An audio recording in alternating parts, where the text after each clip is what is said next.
আপনার সমাজের মানুষগুলির দিকে তাকে দেখুন তো, সবাই দাবি করে মুসলমান, কাজে কিন্তু মুসলমান না, ঠিক না?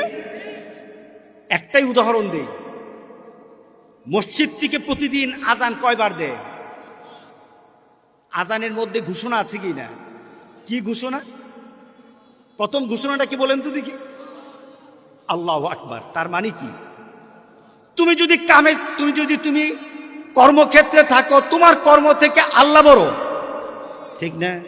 তোমাকে মনে করিয়ে দে তুমি যদি ব্যবসায় থাকো, ব্যবসা থেকে আল্লাহ বড়, আল্লাহর যে বিধান আছে বিধানটা বড়। তুমি যদি ঘরে থাকো, তোমার ঘর থেকে তোমার স্বামী, তোমার স্ত্রী, তোমার পরিবার পরিজন সবার থেকে আল্লাহ বড়। প্রতিদিন কয়বার এটাকে আমাকে স্মরণ করায় বলেন তো দেখি? 5 বার আমাকে স্মরণ করিয়ে দেয়। বলেন তো মুসলমান, এত স্মরণের পরও মুসলমান কত অংশ বাংলাদেশে নামাজ পড়ে, পৃথিবীতে নামাজ পড়ে কত অংশ? তার মানে হলো দুনিয়ার প্রতি তার আকর্ষণটা বেশি হয়ে যায়।